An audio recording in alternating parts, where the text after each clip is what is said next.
Hello guys, what's up? So I'm back again for another tutorial video. So in this video, I will gonna show you how you can delete any of your repositories on GitHub. So if you are interested, then keep on watching. But before all that, if you are new to my channel, consider to like and subscribe for more videos like this, and also, you can comment down below if you have something that you want me to make a tutorial about. So without further ado, let's start the tutorial. So to delete any of your repositories on GitHub, it's actually pretty easy. Just follow what I'm gonna do.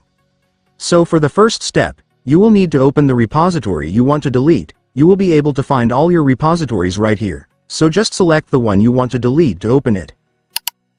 And once you've opened your repository, next, I want you to go to the Settings tab right here. And here on Settings, I want you to make sure that you are in the General section. And once you're sure that you are in the General section, just scroll down to the bottom and then you will now be able to see the Delete Repository option right here. Just go and click it.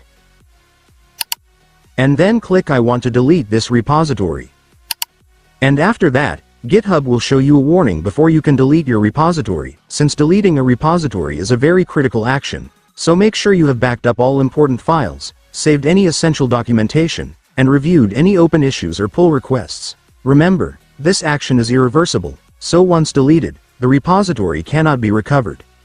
But if you're already sure that you want to delete it, you can now click this button. And after that, you will need to enter your repository name right here. You will be able to see the name here, so just type it in.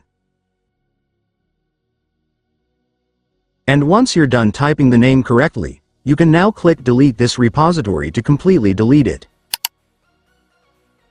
And after that, it's done.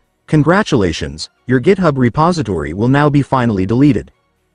And so that's just how you do it, guys. Now that you've watched this video, you can now do it yourself. So that concludes our tutorial video for today. I hope it helped you. Thanks for watching. Goodbye.